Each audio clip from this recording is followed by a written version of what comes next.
Comics the Magazine is the powerhouse periodical you need to have. From creator interviews to insightful articles, Comics delivers the best parts of the fandom each and every issue. It has an exclamation point in its name for a reason. So what are you waiting for? Get to your local comic shop and pick up the latest issue, and check out comicsthemagazine.com for more information. Comics the Magazine is what the fans are reading. What is up, wrestling fans? It's that time of the week for the FLZ Wrestling Team to talk all things pro wrestling and call it right down the middle. That's right, it's time for this week's edition of 607 TWS, the wrestling show, and it is powered by FanlightZone.com. I am your host. My name is Rich, and don't adjust your sets. We have a different person in the seat this week because Miss Sammy is on assignment and Ken M is, out saving the world from something. He's in parts unknown. There you go. Now, though, joining us for the first time here on 607 TWS, well, at least here in the new form of it as Fanlight Zone. Yes. He is the co-host of the Ocho Duro Parlay Hour podcast, better known as the ODPH. He is the human encyclopedia of all things that are Star Wars. But most importantly to this show, he is a pro wrestling aficionado. It is the one and only Padawan J. Welcome to 607 TWS. Thank you for having me. My appearances on this show, I believe, are in the single digits. So, folks, me appearing here is like getting Undertaker at a house show at the end of his career. It is very rare. It is very rare, and it, we'll see it. Hopefully, it's better performance than the Undertaker at a house show at the end of his career. True. Or whatever happened there in Saudi Arabia that one time. Hey. But anyways, my memory's gone blank. Anyways, it is always a great time to talk some pro wrestling with everybody on a Thursday night. But before we dive into the show, because we got a big one. Lots of things happening. Yeah. You can tell by the graphic I showed earlier. Lots of new champions, including world heavyweight champions, main belts. It's insane that what went on this past week between both WWE and AEW. So it wasn't just one or the other. Also, we got to talk about what's going on with Sheamus and everything else. But before we jump into all of that, we got to remind everybody where to go. We are powered by FanlightZone.com. So head over to FanlightZone.com. There you can find all of the great comic book reviews we do, including Padawan J and myself, where we're doing that every single week. You're going to find the best in comic book reviews there, as well as pop culture.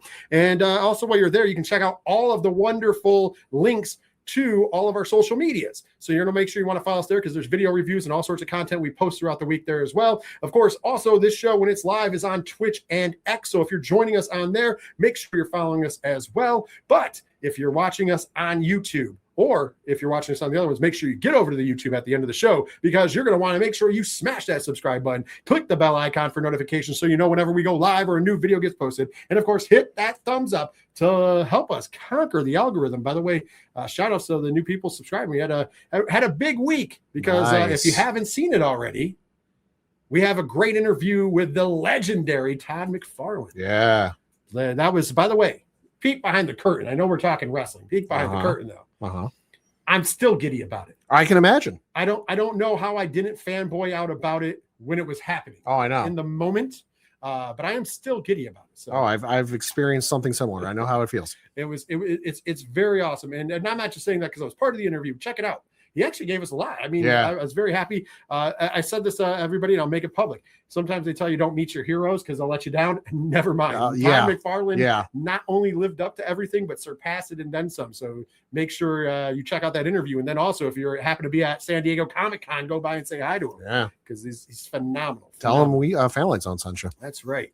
We'll be seeing him in New York. So I'm just throwing it out there. Great time. But enough about me personally fanboying out. Enough about, comic books and Todd McFarlane. Not that we don't care, because we do. That's what we love. But we also love pro wrestling. And we got a lot of pro wrestling talk to talk about. Yeah. Let's dive into something a little more in the rumor mill. But obviously, I say rumor mill, but there's something that's going to happen. Right. So we know. So let's go with the facts, and then we'll go with the innuendo, right? Sure. So what we know is that Sheamus is departing World Wrestling Entertainment as of right now. He is. So what this is his contract is going to be up. He is not resigning as of now. Right. Granted, that could all change.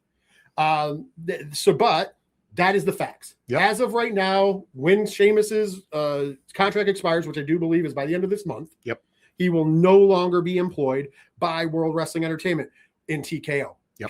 Once again, they could change this. There could be negotiations. Usually how this works is if he decides to go feel out, they usually get a counter offer. Yep. Now let's dive into the innuendos. And obviously we'll wait to talk about his landing part because that's the bigger part. But the biggest innuendo going around right now is that it is of the opinion of many. It has been reported by many. Once again, take it with a grain of salt, if you will, but they're proud, sometimes where there's smoke, there's fire, because we know this has happened. It appears that Sheamus was offered one of these pulled back contracts that they've been offering people. Right. So if you don't remember, the part of the reason why the New Day is no longer in WWE and a few other talents, but the New Day, is notably, is because they were offered allegedly, I'm pretty sure when they talk, we'll find out. That interview's coming. Yeah, they basically were offered these pulled back contracts. So what TKO is doing is trying to basically make people sign deals for less than. Right. And they have high incentives. Right. But they're tied into performance. Right. And here's the thing. Padawan, Jay. We both like real sports. Yep. And I'm not saying that wrestling is not a real athletic competition, but it is a work. Yeah. In the sports world, the incentive-based contracts make sense. Yep. Because I can hit my incentives. Yep. It's all up to how I play. If we're both Yankee fans. Yep. If Aaron Judge hits X amount of home runs, he gets an X amount bonus. Makes sense. Okay, cool. Because he can hit X amount of home runs. Right. Here's where I have a problem with it in the wrestling world. And before I pass it to you, you don't have control of your performance. No. They can stop booking you at any time. Right. It might be, hey, you have to make X amount of shows. Well, hey, back when there was house shows all the time, maybe easy to do. Now there's not house shows all the time. No. So now you have to really rely. But you know what? Hey, okay, cool. I know I'm going to hit it. I need to make an appearance at 40 shows, 50 shows, whatever it is a year, right? Right. Next thing you know, they're like, hey, we stopped booking you. Yep. And here's the thing. Here's the real, I understand it's a conspiracy theory on some ends, but it's not on the others. They might even be counting that or counting on that. They might be looking at people's incentive pay and going, all right, well, he's got 10 more appearances before we have to pay him the next tier. Right. So we're only going to use him 5 more appearances for the year. Right. And if I'm a wrestler on the roster and I get offered one of these deals, that's what I'm thinking. Yeah. Because obviously these deals aren't going to guys that they're going to use every week or that they're going to use. CM Punk ain't signing this deal. Oh, God, Roman Reigns ain't No. signing this deal. Seth Rollins ain't signing this deal. Cody Rhodes ain't signing this deal. Right? These restructured contracts are going to be the guys that are on the cusp. Right. And granted, you could still make those incentives because maybe you catch fire and they're like, okay, well, we have to pay him, right? Right. But there's a chance that you're not. Yeah. Because the roster's bloated. There's already too many people. Yeah. So I think that these incentive-based, restrictive contracts, not so great in pro wrestling. What say you about Sheamus possibly having that possibly being the offer for Sheamus and your thoughts overall on these pulled back contracts? If that is the case for Sheamus, that they're giving him the incentive-based contract, as has been alluded to, I understand why he's leaving. You know what? It's like you said, it makes sense for a professional baseball player. It makes sense for a player in the NFL. It makes sense for a player in the NBA. These are all tangible things you can hit. Whereas where you're in pro wrestling, it's like you said, you could go and you could be on featured on a story on the main roster, be it Monday Night Raw, Friday Night SmackDown, and then all of a sudden you're just off of TV. Case in point I can give is Grayson Waller. Grayson Waller had his whole thing going on, and then I want to say there might have been an injury at some point along the way, and he was off TV. But now all of a sudden he's fallen off the face of the earth, metaphorically speaking. And I completely forgot he was even on the roster until I was scrolling through social media today and saw he's appearing on Main Event. The formerly Hulu show, but I think it's on YouTube now. Yeah. So you could have something go like that. You alluded to, the house shows that if you were doing incentive-based contracts and you're still doing the house show tour like they used to, that would make a lot of sense. We used to be on a regular rotation here in our area for the house shows that I know at one point they were coming to at least twice a year. Because I was looking up the other day trying to remember, the first house show I went to just to see what the card was like, because I couldn't remember for the life of me. And then it got to thinking, the last time they came through on a house show here was before I got married in 2024. You know, it was in June of 2024. They haven't been back since. And let's not forget, you can find the episode somewhere online, and I'm not condoning anything, but this is a town that used to host Monday Night Raw back in the day. So it makes sense if you're, you know, Garrett Cole or Paul Skeens in the Major League Baseball, like, oh, hey, if you hit 400 strikeouts in the season, you get paid, you know, $50,000. Total sense. But for pro wrestling, makes no sense. So if that is the case with Sheamus, I don't fault him for walking away and seeing where he might get his money elsewhere. Absolutely. And I mean, that's the whole nice part about having elsewhere to go. Like I this is why I will never complain about having more places to work for the workers. Right. Because this is what leads to having these options. Because if not, he would have just had to eat it. Yeah. And, you know, and let's be honest, let's, you know, not going over his whole body of work, but Sheamus is one title away from winning every title in WWE. He's what, the IC title away from Grand Slam? Yep. It's the IC title, but he's held every other belt. He's held defunct belts that don't even exist anymore. Yeah. He is a former King of the Ring. He is a former Royal Rumble winner. Money in the Bank. He has won Money in the Bank. Yeah. There, you know, he is a surefire Hall of Famer, no matter how you cut it. Absolutely. And here's my problem with this.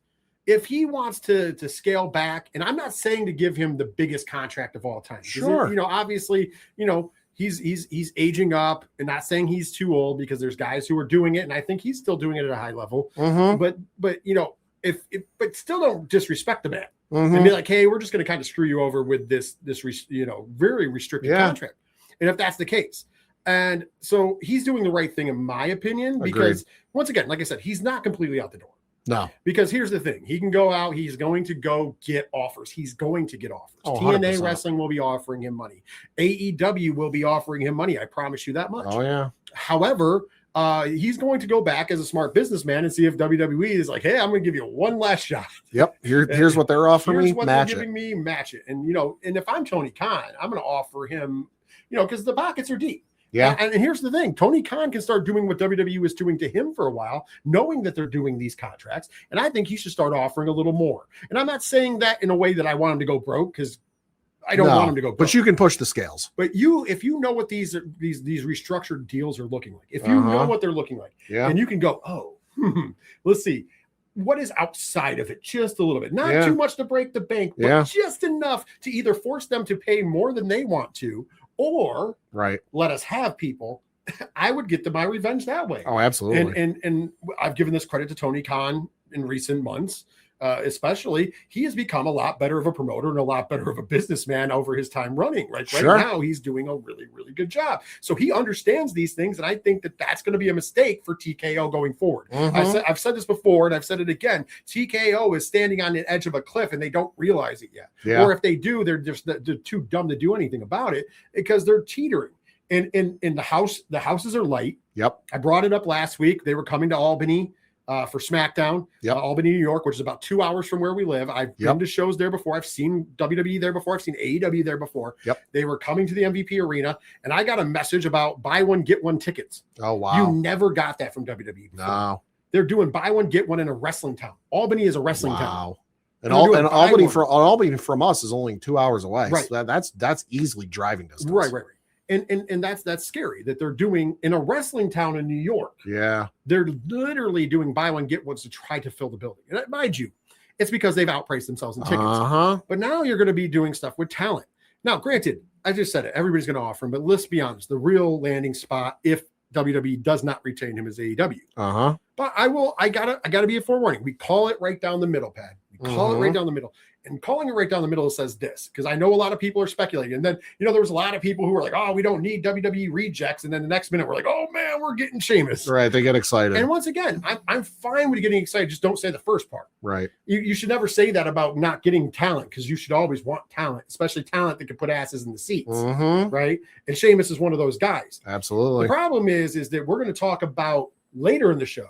You know, the last segment, we'll be honest with everybody. We're going to talk about CM Punk winning the World Heavyweight Championship, well, the WWE Undisputed Championship, I should say, on Raw, right? Yep.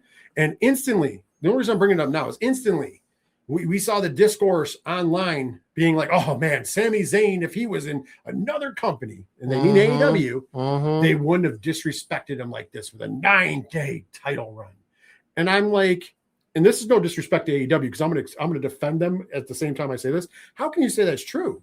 You have Claudio Castagnoli, who has never been an AEW champion. True. Like a real, like I know a tag champion, I know a Ring of Honor champion, I know CMLL champion, but has he held the AEW World Championship? Nope. No. Even though people thought he was going to. Is there still time for him to do? Absolutely. Yeah. However, and I'm not faulting them for it. I'll talk about that in a minute. How about Bobby Lashley? Yeah. Bobby Lashley is a surefire guy that could be a main eventer. All he's done is tag team wrestling there. Once again, I'm not crucifying him, I'm just pointing out facts. Right. So going there, and the list goes on and on. I'm just listing those two as the top two because Sheamus fits in with those two perfectly, right? Oh, yeah. Right. Yeah. And Sami Zayn would as well. Here's the thing.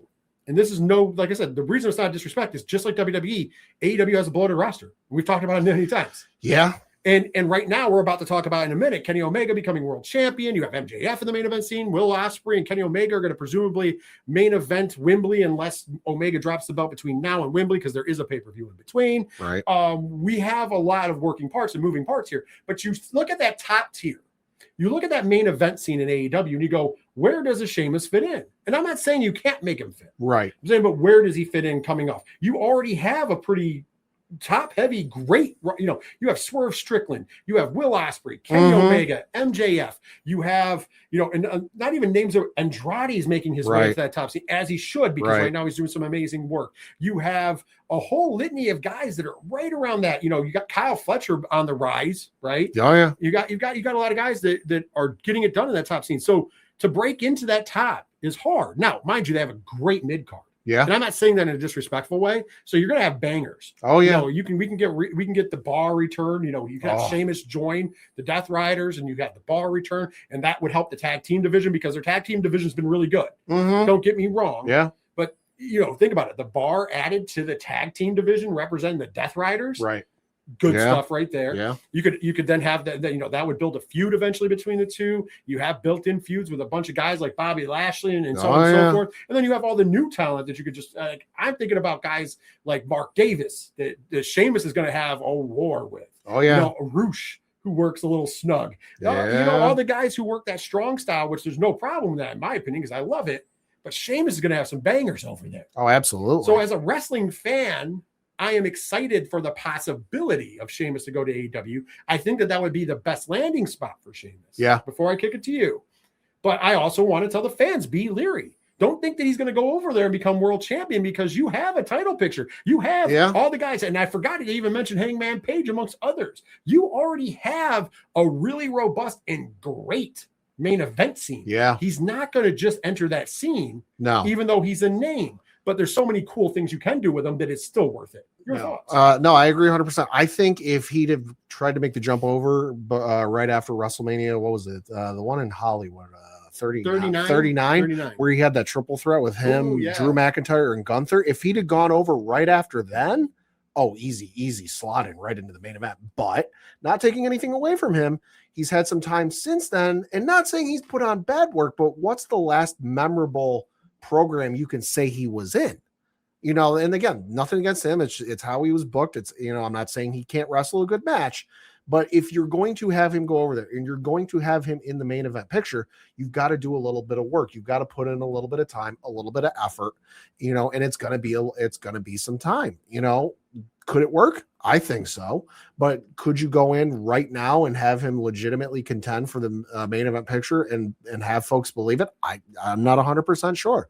I think AEW makes the most sense. Don't threaten me with a New Japan run because there's some amazing New Japan matches you could have. But I think right now, listen, if he wants to leave WWE, that's fine. As we listed some of his credentials, he has literally done almost everything in WWE he can outside of the Intercontinental Championship. So if he wants to go test the waters elsewhere and see what the other pastures in the field are like, hey, go for it. Absolutely. And to your point about the New Japan run, going to AEW helps that. Yeah. Because then you can go do spots in New Japan. You can go do spots in CMLL and still get paid. Yeah. So, I mean, to me as a wrestling fan and somebody who worked in the wrestling business, the most attractive thing to me about AEW is that. Yeah. like I was very critical, especially because of being from indie wrestling and loving indie wrestling, of when indie guys would go to AEW and they would go down. And I mean, I know that still happens in some of the bigger indies, which is fine when they have guys go down to help out.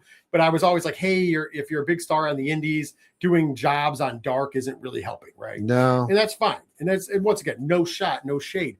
But if you are a top tier guy and you wanted to go to New Japan and you wanted to go to CMLL, you want to wrestle in Mexico, Japan, around the world in these big companies, AEW has an avenue for you to do all of that while still having a home base. Right. And that is, to me, the most attractive thing, because as I'm with you, Sheamus in New Japan, the style he wrestles a strong style. He wrestles a snug style, and that's going to come over wonderfully in the Japanese style. Let's stay in AEW. I know we started with Sheamus, but let's go over to stay in AEW. Big event happened last night on Dynamite, Beach Break, and hell, whew. Oh baby! Listen, talk about some things. I mean, I'm going to list them all off, and we're going to talk about the last one first, and then we'll go in reverse. But we had the crowning of a new international champion as the proto star. Kyle Fletcher, who is now starting to slowly win me over, defeated Takeshita to become the AEW International Champion. A little dissension in the ranks of the Don Callis family. We'll talk about that in a minute. We had the return of Willow Nightingale. Willow Nightingale, unfortunately, due to injury, I've been saying I was pretty sure she was slated to win the Owen and go on to Wembley, take on Tekla, win the belt probably. Now we had to call in the reliever, which is Mercedes Moné. But now Willow Nightingale wins a casino gauntlet match and is now the number one contender at Redemption at the end of July to take on Tekla for the AEW Women's World Championship, which means she could possibly punch her ticket to the August 30th show, and it could be her and Mercedes Moné. We'll talk about that more in a minute. But the big thing, all that was big. The biggest thing, though, main event of the evening, MJF putting the AEW World Heavyweight Championship on the line against the cleaner, the best bout machine, Kenny Omega. Kenny Omega putting his AEW the right to face for that title ever again, not just against MJF, but ever again. Say his Cody stipulation. And by the way, MJF is full of taking people's I think Hangman Adam Page lost his right to him as well. But here's the thing. Kenny Omega gets it done and is your new AEW World's Heavyweight Champion. We do have some time, but on the surface, it looks like it's going to be Omega Ospreay 3 at Wembley Stadium for All In. Once again, that could change. We do have time. We do have the Redemption pay-per-view in between and a bunch of episodes of Dynamite, obviously, between now and August 30th. But just on the surface, I know you're not the biggest AEW fan. You don't watch all the stuff, but this was a pretty big deal. Wouldn't you say Kenny Omega winning the belt? Yeah, no, this definitely, I don't watch everything AEW, but I do keep up on it. And I do get, follow some of the storylines. Was pleasantly surprised about this, especially given Kenny Omega's recent health and time away. I wasn't quite sure if they'd go the full tilt and give him the full run. I was kind of concerned when they did the stipulation of, hey, if you lose this match, you can't qualify for it ever again. Which, depending on how you look at it, could tip the prediction in one way or the other, but was pleasantly surprised to see it. I'm excited to see where they go with it from here because, baby, could have a heck of a run down here in the upcoming weeks. Absolutely. Here's what I'm excited for. I said before, Wembley was already set up well for the main event. MJF versus Ospreay, your best heel against your biggest babyface. Of course, that biggest babyface hometown. And in the biggest building possible. We're trying to put 100,000 asses in seats. Could possibly happen. Don't care how much people love Kenny Omega. He ain't getting cheered in Wembley. Oh, probably not. I mean, he'll get cheered when he comes out, but not during the match. Let's be honest. But here's the thing. You have the possibility of putting 100,000 asses in seats. And I've said it before. I think they have a strong possibility just with the fact that you have this world title match. Plus, on top of that, you have the possibility, I'm telling you it's going to happen. It's one of the things that I'm pretty sure is going to happen, a 4-way table, ladders, and chairs match where you're going to have Cope and Cage, FTR, the Young Bucks, and the New Day. That's probably going to happen. So I'm just going to throw this out there. This is one of those things that we're going to reel out there. I think nothing against MJF, who I think the world of. I think that a lot of people thought that he was the next generation of The Miz. I think everybody was wrong, and I've said it before. I think he's the next generation of Ric Flair.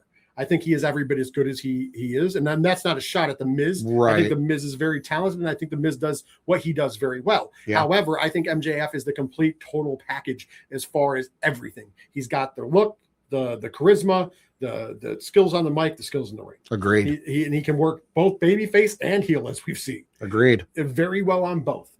So I don't think this hurts him at all. Here's the thing. He's 30 years old this year. Mm-hmm. He's going to have more of these events. Will Ospreay, he's a little over 30. Yep. Not much over 30, but a little over. I do believe 34. I didn't look it up here. Something but it's like somewhere that, yeah. there. Kenny Omega, though, me and Kenny Omega are the same age. And that's not a shot. He's 43. Yep. And he had that health scare. Mm-hmm. This is his last. I'm not saying his last time wrestling because I think he's still got a few years in the tank. But this is possibly we're that at the level he's wrestling, and he's said it himself. So this is not me being disrespectful. Mm-hmm. How much does he have with those injuries and the sickness and everything to be at the level of what he looks to? And I don't think he's going to be one of those guys. I think when he deteriorates a little bit, when him in the ring isn't getting it done, I don't think he's going to hang on like Tanahashi. No offense, because I love the Ace. Agreed. I don't think he's going to hang on like Jericho. No offense, because I love Jericho. Right. I think that he is going to say, okay, I can't get it done to my standard. Right. And I'm going to go off in the sunset. So realistically, this is his last run. Agreed. And whether that ends at Wembley or not is irrelevant, because here's the thing. We haven't gotten the rubber match between him and Ospreay. True. And this has been one of those things. And it's a feud that has been built originally off of hatred, originally off of jealousy. That's what they built it off of Will Ospreay wanting to be Kenny Omega in New Japan. And now it's more built off of respect. They have fought their way through jealousy, anger, angst, and now we're on respect. Mm-hmm. They fought in New Japan. Yep. Both of their home away from homes, Yep. where Will Ospreay came up with a win. Yep. They fought in Canada. Yep. Where Kenny Omega on his home turf got the win. Now it's time to fight in England. Yep. Where Will Ospreay's home turf. So now one of two things can happen here, and this is why this is the big story. A, we're going to get a tremendous match. We're going to get one of. We were talking about it before that Mask versus Mask is probably match of the year. That's the one to beat. That's the bar that everybody is going to try to beat this year. I think that's fair. Yep. Ospreay Omega has the possibility of beating that. It's got a strong candidacy for it. That's for sure. I'm not saying it's going to, but it's got. You're right. It could beat it. And that in its own is exciting. So I like this idea of hopefully Kenny Omega continuing to be champion and building this respect feud all the way to Wembley. Mm-hmm. So when we get to Wembley, we have one of the greatest main events for a title of all time. Yeah. And possibly match of the year. And definitely match of your quality. Match. Oh, yeah. And nothing against, once again, nothing against MJF. If they went back to MJF and we got the best heel against the best face, I'm about that too. Yeah. I think you're leaving money on the table. Tony Khan, I think, knows that as well. This is going to be, I think, one of your last opportunities to get Will Ospreay in his prime against Kenny Omega, who can still put on the best bout of the night. Absolutely. You don't want to leave anything on the table. You don't want to leave any possibilities, any dream matches that you could have done and sit there and go, if only we could have done this or we could have. Now, listen.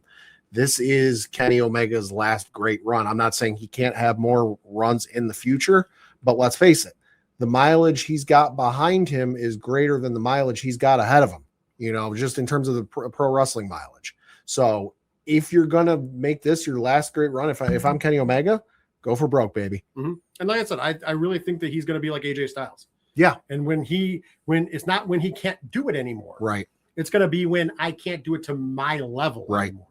AJ still went out when he was still putting on the best match of the night. Oh, absolutely. And I think Kenny Omega is going to go out when he can still put on the best match of the night. And that doesn't mean, once again, just like AJ Styles, that doesn't mean he might not come back and have a little tag match here, a little something there. You know what I mean? Yeah. And that's the nice part about it. When you get to that part, you can have that beautiful moment. Yeah. Something like Bryan Danielson has done. You know what I mean? Yeah. Where he hasn't had the full on match, if you will, but he's come in and made some spots. Oh yeah.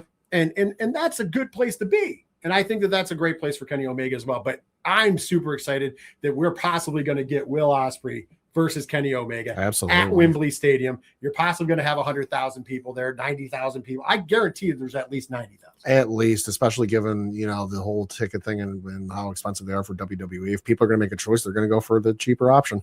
Well, that, and also, let's be honest, they're putting together a hell of a card. Yeah. AEW, to their credit, and we've said this coming into this year a lot on this show, Pat, is that they have in the last 6 months, 8 months, 9 months, even we'll just say from the past year, have really built a quality product that is really starting to look like the promise that it always had. I think in a lot of ways, AEW is better than it was in 2019. Agreed. In 2020, I think that they've really hit their stride and going forward. And like I said, that's all kudos to this influx of talent, the MJFs, the Will Ospreys, the Swerve Stricklands of the world. Yeah. Then you have the guys that come in like the Samoa Joes, the John Moxleys, the Kenny Omegas of the world, who are there as the guys, the veterans in the locker room who love putting the young guys over. Then you got guys like Takeshita there doing great things, and the Protostar Kyle Fletcher, which we're going to talk about right now. Kyle Fletcher, Takeshita had an amazing match on Dynamite, amazing match, which we knew they would. Oh yeah. Kyle Fletcher walks out your new international champion. Let's just talk about that on the basis. I was very harsh on Kyle Fletcher. I don't know what you know about Kyle Fletcher, but he's kind of winning me over. You know, I'd seen the highlights. I'd watched some clips. I wasn't necessarily that impressed when I first started hearing about him, but slowly, like you, he started to win me over, and I'm starting to get impressed. Yeah, and he started to put a gimmick together. Yeah, I think that was the biggest thing that I had. He can do all the moves. He kind of, I would say that he was Will Ospreay light, because he kind of is. He's Will Ospreay's boy. Yeah. Makes sense, But giving him all the credit in the world. Dude is doing some really cool stuff now. And then he's coming into that Protostar gimmick. But not just the match was great. Him and Takeshita had a great match, but I like the aftermatch. I like the fact that you could see something in his eyes. Like, he's starting to sell some things. When Don Callis brings out his crown jewel right now of Kevin Knight with the TNT champion. Sorry, I almost said TBS. The TNT champion, Kevin Knight. And Kevin Knight's kind of talking down about time. And Kyle Fletcher's looking at him like, I can beat you now. Yeah. Like, why? Whoa. You ain't safe. And then Don Callis talking about how Kevin Knight is, Kevin Knight says he wants the next shot at the world champion, no matter who it is. And Don Callis is co-signing, and Kyle Fletcher standing there like, I don't know about this. Right. And then you top it off with the cherry because you bring out Andrade. Yeah. Andrade, to his credit, has been just phenomenal on this run in AEW. Yeah. He's back to that. I always say, he's back to when we all fell in love with him in NXT. Oh yeah. So great runs. And he's doing big things right now. And I can see that going far. And I just thought it was a great segment overall. Your thoughts? I know you saw the highlights. Saw the highlights. It was a tremendous segment. I'm interested to see where it goes. And you had a little bit of development with it, but I'm very intrigued. Yeah, I hate the Don Callis family. I hate the idea of it because there's just too many people. But right now, it's getting a little interesting. And if they can keep it up, kudos to them. Last but not least, on a big night on Dynamite, but Willow Nightingale makes a return. One of the most popular and over, and deservedly so, women's wrestlers in not just AEW, but in wrestling, period. Out on the shelf, kind of lost an opportunity in a lot of our opinions of winning the Owen Hart Cup, because I kind of felt like that was her spot before she got injured. Right. Instead, to her credit, I put her over for it. Mercedes Moné coming back when she wasn't necessarily going to come back, right? Kind of came back and said, hey, I'm going to bail everybody out. We're going to do it good. I'm going to win back-to-back Owens. I'm punching my ticket. And we're all like, okay, great. We're going to get Mercedes Moné versus Tekla. Great match. By the way, if that still happens, great match. Yeah. Now, a little wrinkle in the road. Willow Nightingale comes back. She wins the Casino Gauntlet match. She's punching her ticket to Montreal, Quebec, Canada to take on Tekla at the end of this month on the Redemption pay-per-view with the AEW Women's World title on line. There's a rich storyline between her and Mercedes Moné. Mercedes, and I'm telling you, great storyline. If you don't know, basically Willow Nightingale is the person that Mercedes just can't beat. Right. Like, she has a very bad record against Willow Nightingale. I forget what it is, but it's something crazy. And of course, she originally got injured, and that's why she dropped. That's why she didn't win the first ever New Japan Strong Women's Championship. Willow Nightingale did. That's why Mercedes didn't. Right. Later on, she would get that. However, later on, when she was the queen of the belts, she lost the TBS Championship to Willow Nightingale. And now we're looking like we're going in. And I love Mercedes is such a pro. On Dynamite, she gives those facial features of like worry when she sees her. And when she wins, it's even more like, damn. Yeah. Like, I like my chances against Tekla. Yeah. But for some reason, I can't defeat Willow Nightingale. Right. So I think if you're telling that story, if Willow Nightingale wins the belt, and I'd hate to see her lose it in a month, but it would make perfect sense for Mercedes 1A to finally get the AEW Women's World title and to conquer Willow Nightingale and then have them come back together. I think it's a great rich story. I think they've got a lot going on. Yeah. What is your thoughts on the women's world title picture in AEW with Willow Nightingale back? One of the more interesting, storylines they got going, and I can't believe I'm saying that just because, there have been other promotions that have had a better women's division, but the AEW slowly winning me over. And I will say with Willow Nightingale, if you're not familiar with her work, because maybe you just haven't checked out some of her matches or you've gotten up to get yourself a snack during one of her matches, do yourself a favor, go check out some of her matches, because you know what? It might not win you over at first, but you start to watch it and you start to see it develop. You'll grow and you'll start to like it. Absolutely. Last but not least, before we jump off at AEW, big re-signing for them. Yeah. Coming into this past week, there was a lot of speculation about the future of Jungle Jack Perry. Yeah. Of course, formerly known as the Scapegoat, formerly known as Jungle Boy. I think that Jack Perry, and I've said this before, really caught fire when he did the Scapegoat character. After everything that happened with CM Punk, he came out of that, I think, better than anybody else in that situation. Yeah. CM Punk, even though, yes, you could argue, went back to WWE, he's main evented a couple WrestleManias. He's been the world heavyweight champion, now the undisputed WWE champion. You would say, it's worked out pretty well for him, and it has. Yeah. But he still had kind of a black eye regardless. Because at the end of the day, and this is no offense to Jack Perry, at the end of the day, regardless of what you see or not see in that video, which was dumb for them to show, you have a veteran in CM Punk basically putting in, once again, no disrespect to Jack Perry, a very small Jack Perry in a front face off. Yeah. and the list of things that makes sense, that's not on the list. You're bullying Jack Perry. And I'm sorry. Yeah. And I love Jack Perry as a performer. And I think he's very talented. But at the end of the day, he's not the biggest guy in the room. It's not like Punk walked up and smacked Samoa Joe in the face, right? No. That's a little different, right? He didn't go out there and fight Samoa Joe. He went out there and fought Jack Perry. Right. And no offense, once again, am I sure Jack Perry can handle his own? Absolutely. But at the same point in juncture, it carries different weight. So you're looking at Tony Khan, of course, had a lot of egg on his face. He's even addressed that. Like when he returned to Ariel Helwani and him, they had the little come together there. It was very nice to see that Tony Khan said, if I had to do it again, I would do it differently. And then said everything. And you're like, oh crap. Okay, cool. Yep. Wish you would have done that originally. But once again, had some egg on his face. So the only one that didn't have egg on their face, kind of did, because they sent him home. Yep. But then he creates the Scapegoat character. And gets over, real over. And I was kind of upset when they went away from Scapegoat to go back to this a more manly version of, if you will, of Jungle Boy. So Jungle Jack Perry. But it's worked out well. Yeah. But there was a lot of rumors. There was a Forest Boy. Did you see that? I heard something about that. I heard something about that. Yeah, there was. That was just fans doing fan things. But I guarantee there was interest for more wrestling entertainment. How could there not be? You would figure. He's been a pillar of AEW. Yeah, that alone is going to get you interest, and he's a talented young man, and he's got a lot of time on his side. I said he's a young man.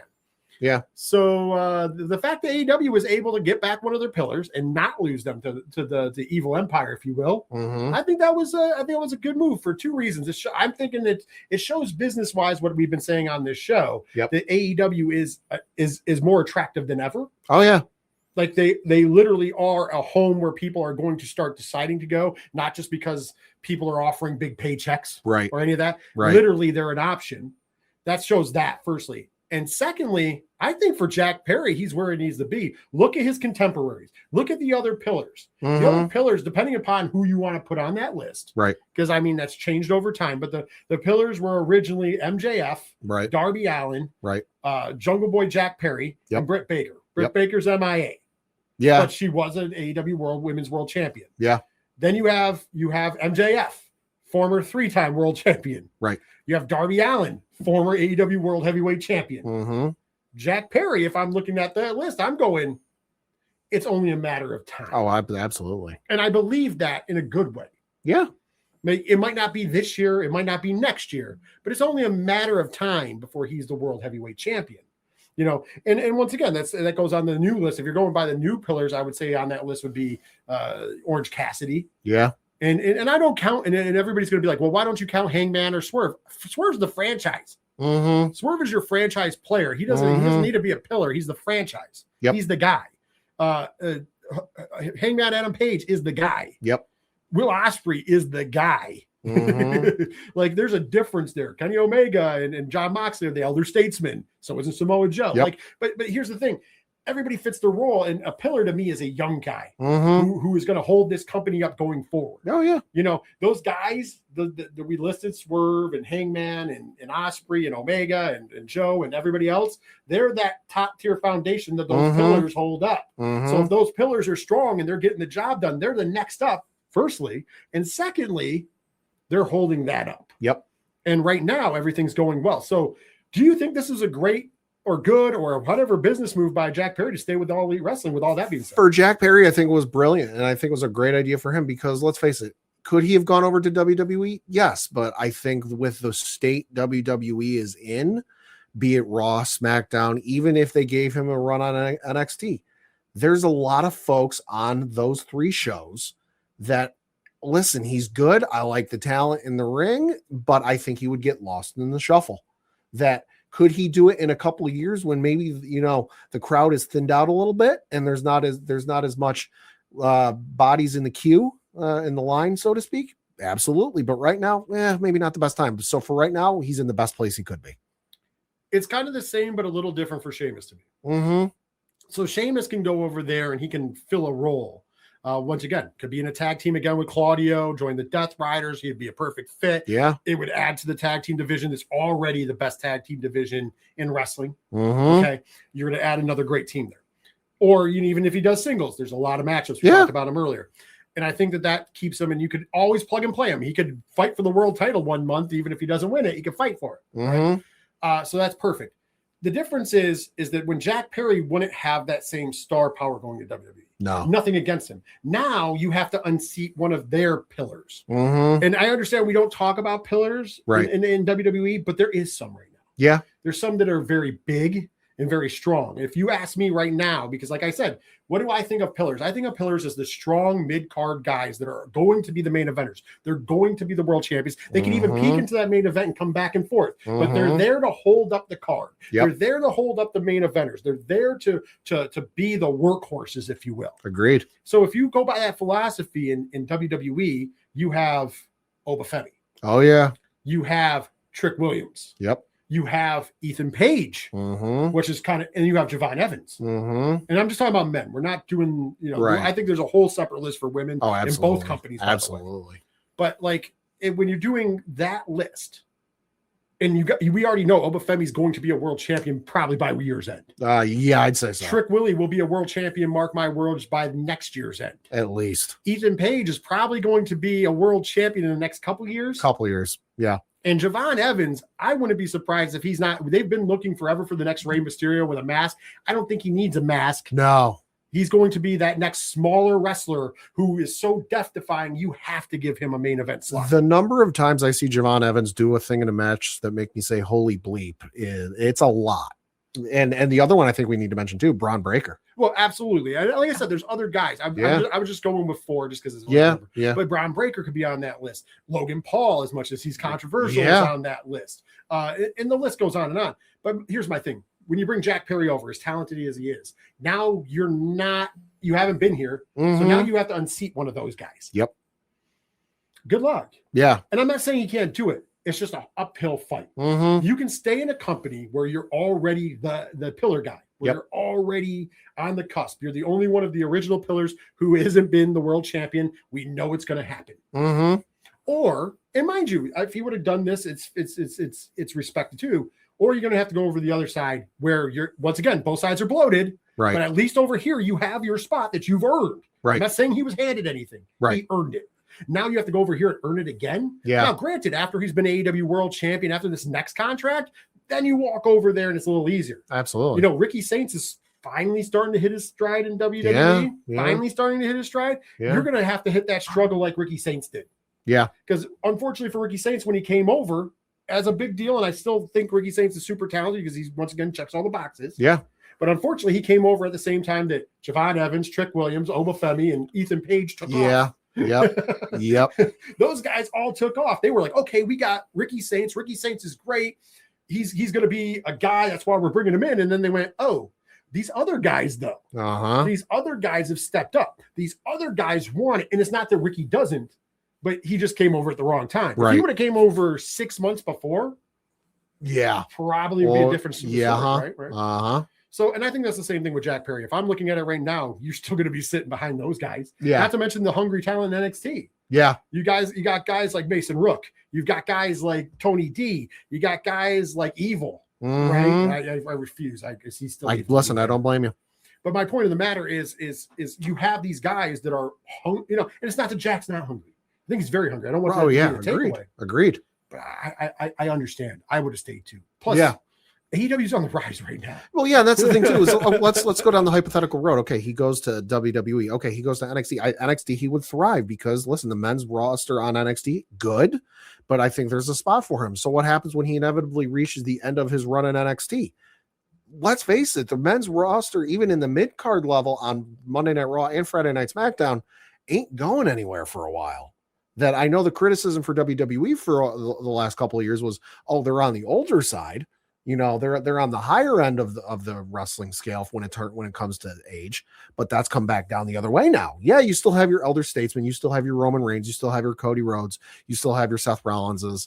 Even listen, I know he's probably going to retire in the next month or so, Brock Lesnar, but let's face it, those other guys that aren't the ones I mentioned, all on the younger side, all have a lot of time ahead of them, and that's not even besides the ones I'm not mentioning that are still waiting in the wings. Absolutely. It is one of those. Wait a minute. Our fearless leader, Ty, chimed in. Uh-oh. As long as you have Dirty Dom, you're fine. I mean, listen, facts are facts. That is true. Once again, he's on that list too. Dirtiest player in the game. I will say we have to do those things. Yeah. And listen, WWE has been, I've said it on the show and I'll keep saying it. They've been creatively bankrupt for a little while. Yeah. Even with that talent. And so if I'm Jack Perry, I'm looking at that going, man, if they can't figure out a way to book absolute Ricky Starks. Yeah. What the hell are they going to do with me? As a matter of fact, Forrest Kidd would probably be correct. Yeah. And that's the terrible side of it, right? All right. So we're rounding those bases, and we got one big elephant left in the room. Yeah. WWE. Main event of Monday Night Raw. By the way, give them credit. For a company that I have been famously saying is creatively bankrupt, I'm going to give them a kudos, even though I'm also going to take something away, but it's not bad. Sure. They did something that I love when WWE was good and firing on all cylinders a few years ago. Feels like forever. It feels like forever ago. They would do these really cool things, like have these storylines that played out over one night. And I've always said that when they do that, it's great. AEW has now adapted to doing that as well. We've seen that in a few episodes of Dynamite where a story is told in opening segment, middle, it continues throughout the show, and then finishes in the. I think that when you want people to tune in, long-term booking, to what Paul Heyman always says is great. However, also great is when you get to, pay people off for watching the show. So they did a cool thing where basically we were getting the rematch for the undisputed WWE Championship. Yes. Your champion, Sami Zayn, taking on the American Nightmare, Cody Rhodes, in Chicago, 9 days after he defeated Cody Rhodes for the WWE Undisputed Championship in Saudi Arabia. So here we go, and we open the show, of course, interview segment. In the back, Cody Rhodes talk about getting the belt back. You have a little run-in with Sami Zayn, who's like, listen, you just think that you're going to make me a transition champ. It's not happening, kid. And then out of nowhere, we get Gunther. Gunther takes out Cody Rhodes. And I think he did a great job taking him out. Absolutely. So Gunther takes out Cody Rhodes, basically says, this should have been my shot. It's all because of Nick Aldis, which I hope this is leading. To Nick Aldis versus Gunther at SummerSlam. Give it to me. Give it to me now. Okay. But we have Aldis. So now we have the storyline continuing with Aldis and Gunther. I think the boss chimed in. Give me Aldis versus Gunther. That's true. Yeah. So now we have all this going on. Yeah. We have this storyline being pushed forward with Gunther and Aldis. We now have Gunther barred from the building. We have Aldis was suspended. We have Pierce and Aldis getting into it, continuing the storyline. We have now, oh my God, can Cody Rhodes compete? And we have Sami Zayn looking like he's going to get real lucky. Yeah. And then the chips start to fall. Because Sammy, if I'm not mistaken, was ready to let the chips lie and go, you know what? Why don't we leave this for Friday and sort it out on Friday? Yeah, pretty much, which was great. It was a great, somewhat heel move to make. Because we have to remember, he's still kind of a heel right now. Yep. So, I'm once again giving all this praise. Yeah. So then we find out Cody Rhodes ain't going to be able to go. Even though he's willing to go. Even though he's willing, it's just not good for medical, which made sense. We saw the beating. Right. We saw the car door hit him in the head. Yeah. Listen, if we're treating things as a real sports storyline, somebody concussion protocol says he's got to go get looked at, right? So perfect storytelling. Yep. And then we get Adam Pearce, general manager of Raw, who's now filling in for both shows because of what's been going on between Aldis and Gunther. Says, you know what?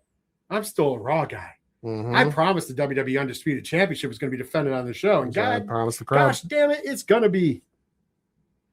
We got a guy that's going to fight you. Well, he was trying to find a guy, but he couldn't find somebody. Right. Nick Aldis made the call. Right. Nick Aldis says, we got a guy. We got a guy in the building. It's going to fight you. So Sami Zayn, much to his chagrin, has got to go to the ring. By the way, this is the part where it's like, okay, how obvious can we be who the guy is? I mean, there was part of me that was thinking, wouldn't it be a swerve of all swerves if Sheamus walked in at that moment? It's a shameful thing. But if it was anywhere other than Chicago, that percentage would have gone up. But the fact it's in Chicago. There's one guy. We knew it. Worst kept secret in wrestling. But it's fine. Yeah. Because other than the fact that I'm very judgmental, Sami Zayn comes to the ring.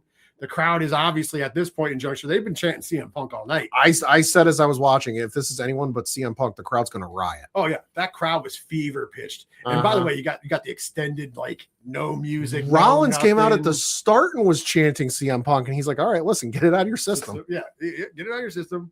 I don't even care about him. I'm getting a shot, which I like that segment too. Yeah, because LA's got a lot of good points. He's not wrong. He ain't wrong. He ain't wrong. They're letting him tell the truth, if you will. But then we get the door going up. Yep. I'm being judgmental of this. They should have hit the music because at that point, to the TV audience, I get to the house audience, the door going up, you start to see the kick pads. We know who the hell it is. Yeah, I get that, right? Yeah. But we get the reveal. It's Punk. He walks halfway through the backstage. Then the music finally kicks in. Crowd's going nuts. Well, they're going nuts as soon as they realize it's him. They're going nuts even more when the music hits. Yep. Punk comes to the ring. It's the big Chicago welcome. He's back. We haven't seen him since WrestleMania. Well, the night after, technically. But we haven't seen him since then. He is back from vacation. And by the way, storyline-wise, perfect. Remember what he said that night after WrestleMania to Cody Rhodes. I think WWE even posted it on their socials. I'll be around for when an opportunity falls into my lap. And oh boy, Cody Rhodes getting taken out was an opportunity in Chicago for the Second City Saint to have a championship opportunity fall into his lap. Yeah. Mind you, this is after finding out that Money in the Bank won't be until October. Yeah. Which was weird to me, but whatever. I don't think we don't have to comment. Maybe next week we'll talk about that a little more after it settles in, but that was weird. Yeah. But anyways, going back to what's at hand, CM Punk takes on Sami Zayn in a very good match. Yeah. And at the end of the day, your winner and the new WWE Undisputed Champion, the Second City Saint, the best in the world, CM Punk. CM Punk comes back from vacation, becomes your world champion, and the internet does what the internet does. It is going crazy on both ends. I love shout outs to my friend Walt, who I always talk wrestling to. Me and Walt were messaging each other. It was instantly like, when Punk wins, the internet's going to melt down. I'm like, if Punk loses, the internet's going to melt down. Yep. This is the same internet that Sami Zayn won, and all of a sudden, the beloved Sami Zayn became the pariah. But this happened before. This is what I always argue. This happened with Kofi Mania. Remember Kofi? Everybody's behind him. He wins, and everybody's like, all right. And then they pretended they were mad when Brock Lesnar squashed him, just like people pretended they were mad that Sami Zayn got disrespected because 9 days after he won, CM Punk becomes your champion. Save me with that stuff. Yeah. You can't, the same accounts that were talking smack about how Sami Zayn wasn't championship material are the same ones going, I can't believe they made him lose. If he was elsewhere, they would have disrespected him. If he was elsewhere, he wouldn't even be champion. A few of those. And not a disrespect to Sami Zayn, who I love and who's one of the best wrestlers in my opinion of all time. Agreed. But if he was in AEW, you're telling me you're going to interject him into Osprey and Omega and MJF right now, or even Swerve Strickland, who's the franchise? Come on. And once again, no disrespect to him. It's the same thing I said about Jack Perry. So don't say if he was over here, it would be different, because it wouldn't. He's going to sit behind those guys, and rightfully so. Just like in this case, people were complaining. It was stale already. It was. Yeah. Most people say, hey, they gave it to him because of the pop and da. So why not go where we're going? Right. We already knew that the goal was to go Cody Rhodes versus CM Punk at SummerSlam. You're trying to do a 2-night event at a huge stadium in Minnesota. Oh, yeah. Which we already know we're going to get Obafemi and Brock Lesnar. Whether you like the fact that Obafemi pulled the Cody after winning his second Royal Rumble and is basically saying, well, I earned a title shot by being king of the ring, but that doesn't matter. Right. Which is still baffling to me. Yeah. But at the same time, so that's how we get Seth Rollins versus Roman Reigns. Yeah. Right. And that's why you have to interject LA Knight in to be the voice of Jimmy Cricket, if the fans' voice at this point, right? Yep. No offense. But I thought that this was done because what was your other alternative, Pat? Your other alternative was to have Cody Rhodes just come out there and regain the title and be the 4-time champion, and then to have CM Punk return at the end of the show. Yep. And then we're setting up SummerSlam. Yep. No, I mean, listen, before Cody got taken out in the show, everyone was figuring he was going to beat Sammy anyway. I think the only other possibility this could have played out, and it couldn't have because he's out injured, is if Kevin Owens could have come out and challenged Sammy for the belt. Well, listen, you give me Kevin Owens versus Sami Zayn at SummerSlam for the belt, sign me up. Absolutely. But we know Kevin Owens is currently out with injury, and we don't know if he's going to come back. So you don't have that possibility. And let's face it, some of us early NXT viewers would have a lot of feelings watching Kevin Owens come out on a wrestling ramp when Sami Zayn is champion again. Well, I mean, and to your point, if Kevin Owens could come back, you could have ended this episode very differently. You could have had CM Punk get the shot. You could have had Kevin Owens help CM Punk not win. Yep. And then at the end of the match, Sami Zayn happy to see his buddy, and then his buddy does the NXT business. And once again gives him the power bomb on the apron. And like, listen, I didn't come out. And then the promo's simple. I didn't come out there to help you beat CM Punk. Right. I came out there because I know I can beat you easier than I can beat anybody else. Right. So I'm going to come out there so I can get the belt from you. So your alternative is, okay, we keep Sami Zayn champion. Listen, I got nothing against Sami Zayn. One of the best wrestlers, in the company right now. Absolutely deserved his title opportunity and to win that title. But you're realistically going to tell me that, okay, we're going to put butts in the seats by doing Cody Rhodes versus Sami Zayn at our second biggest pay-per-view of the year. Any other pay-per-view? Absolutely. Mm-hmm. But your second biggest pay-per-view of the year, never mind the fact that you're doing it 2 nights and you've got to contend with Roman going up against Seth for the whatever time it is, and Roman's never beaten Seth technically. Mm-hmm. And by the way, you're going up against Brock Lesnar versus Obafemi in what everyone is presuming to be the final match of Brock Lesnar's career. And you're expecting a title match with Sammy and Cody to contend with that? And let's take it a step further, because I will take it this step further. I know some people might not, but you are also you're up first. You're at the beginning of August, right, with your big event. AEW is running a gigantic event at the end of August. Right. And we already know that they have a great women's title match set up, regardless of whether it's Willow versus Mercedes or Tekla versus Mercedes. You have a great main event match for the world title, whether it's Osprey versus Omega, which presumably it will be, right, or Osprey versus MJF, which it could be, right? Right. You have the possibility of that, we're speaking into existence. Yep. That 4-way tables, ladders, and chairs match for the tag team titles. You have the rest of that undercard is going to be phenomenal. Oh yeah.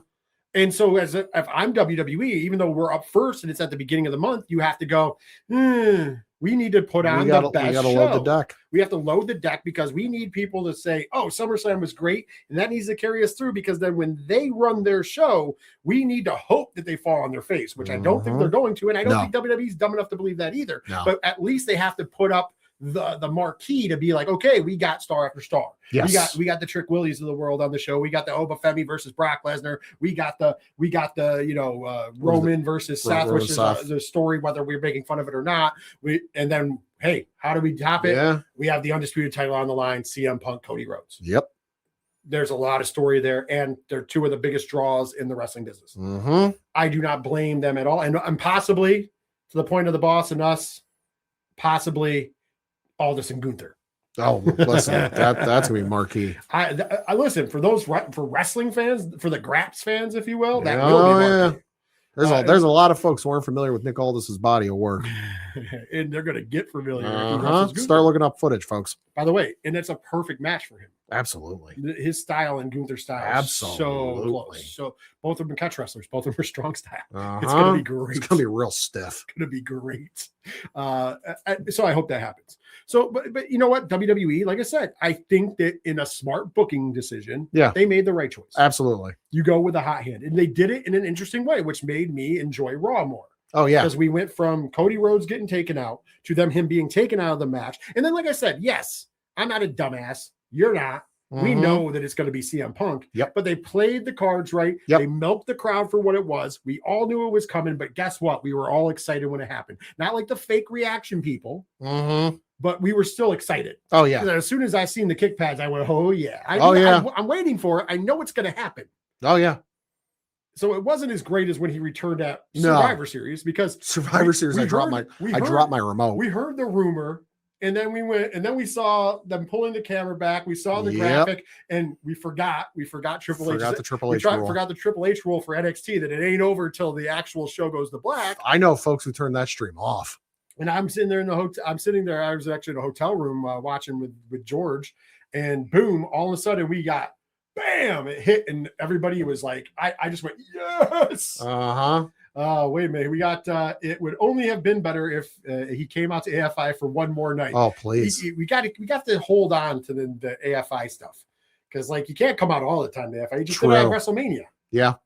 Oh, it just did it at WrestleMania, kid. I know being greedy and all, but damn, we gotta spread the AFI licensing out. I don't know what they're charging for Misery Ken. Not as much as Europe does. Yeah. That's all I know. That's all I know. I know what Europe's fee is, and it ain't that much. Dude, Tony Khan has also said that Europe was charging a lot of money. Oh, I know. That's why the one who was it? The one car insurance commercial that did it years ago. I was like, wow, you were shoveling out money for this. I mean, it's worth. Listen, I'll say this: that when they were using it for Danielson, was smart. Oh yeah, because they picked the right times. Yep, it was perfect. Yep. Anyways, overall, I think it was the right decision. Yeah. Sometimes, I still have to see the final product.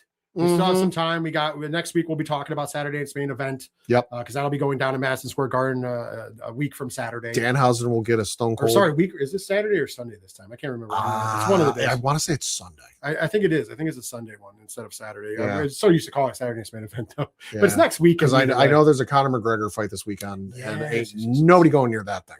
So we're going to be waiting on bated breath there, Coach Danhausen in the New York Knicks. He's going to get a Stone Cold Steve Austin in his prime pump. My EO Sky, New York, your world champion, New York Knicks.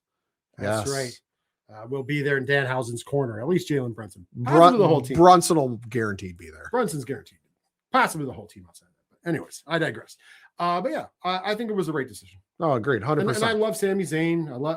I've loved Sami Zayn, and I know I usually make the joke about El Generico, but I've loved Sami Zayn since he was El Generico. He's a very talented wrestler. And Ken chimed in. It's next Saturday, so it is Saturday, July 18th. Okay, yeah. There's one that's coming up that's Sunday. I know we got the press release for it. That's what I was confused about. Everything's starting to meld together. You're not wrong. But hey, like overall, I think it was a great week of wrestling. Yeah, I think that WWE set a great tone with the CM Punk World Championship win on Raw. I think also the tag title win and the Maxine Dupree turn. Yeah, they finally pulled that trigger. Which we didn't even talk about really, but that was cool. I know they've been alluding to it, but they finally decided to do it. Although I will take the minute to say this, I'm super confused that you made it a focal point of a television show that she was is married in real life to Anthony Luke. To only be like, okay, she's in a romantic thing with Theory, which isn't real. That crossed my mind as they were fading to the next segment. And I understand people are gonna be like, well, it's acting, Rich, and people are married. We know Dominic Mysterio's married too. Yeah, but Dominic's wife isn't on television. Right. You didn't make it a focal point of the story. He only talks about it in interviews. Right. Yeah. But interviews are talking to the real person. Right. When you're in the storyline, we've never had his wife show up on I mean, she's been in the crowd. She's been in the crowd. She's never showed up as part of the storyline. Right. You know what I mean? So, because before that, he was with Mommy. Now he's been with Liv. It's fine. We understand it's acting. Yep. And I'm fine with that. Yep. My point is that on a thing that they publicized really hard, Maxine Dupree had her wedding and everything. Yep. By the way, Ken has pointed out it's the Labor Day weekend for the Sunday. Oh, that makes sense. Yeah. So that makes sense. That makes sense.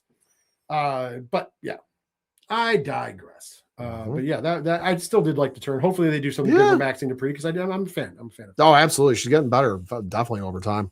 But once again, WWE started off. We got the title changes between the tag titles, the world title, and the main event. Yeah. You go to AEW. They capitalized on it, give us a new international champion in a tremendous match, and then of course end the night with Kenny Omega becoming world champion, finishing and giving us a story run that, like I said, I do believe will go through Wembley. I truly believe it'll be Ospreay Omega.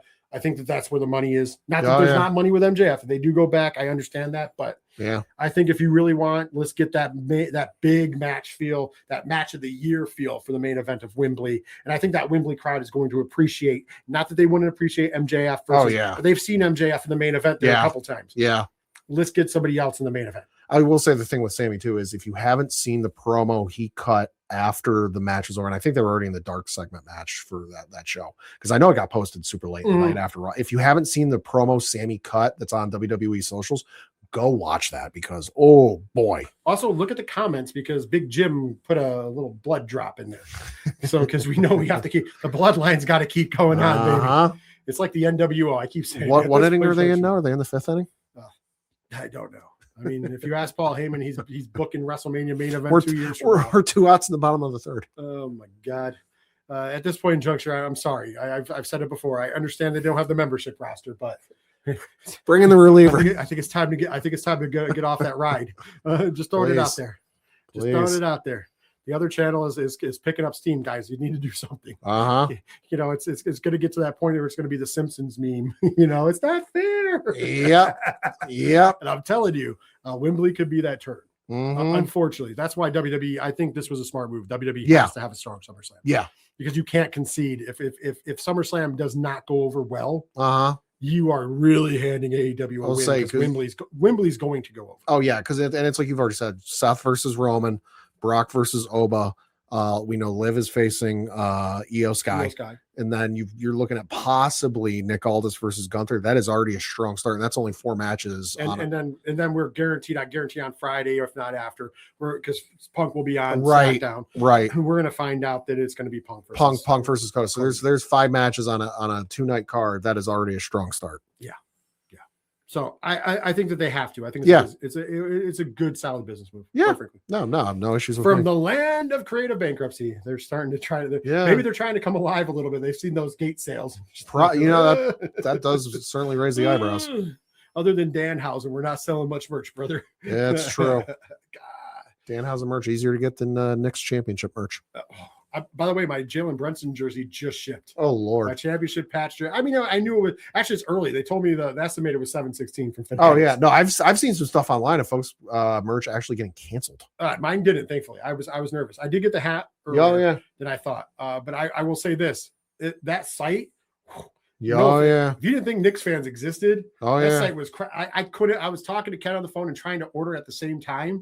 And like it kept crashing. I had to keep going back. And finally I got my order in, because I was hoping to get in before my size of the Brunson jersey was sold out, because I wanted the one with the championship patch. Of course. Anyways, I digress. Once again, we're getting off topic, but that brings us to the end of the show. We will be back next week. Of course, to talk all things pro wrestling and everything that goes down between now and then. Once again, I'd like to thank Padawan Jay for stopping in. We'll have to have you back at some time. Maybe we'll do some big roundtable episodes when we get into the big shows. Could do that. You know, and not the big show. Well, it's the big show. If only that was public, property at this point, we could plug and play, right? But we'll definitely have to do that. But for everybody out there, until we talk to you again. For myself, for Padawan Jay, the Astros, and for the rest of the FLZ Wrestling Team, take care of yourselves, take care of each other, and most importantly, later wrestling fans.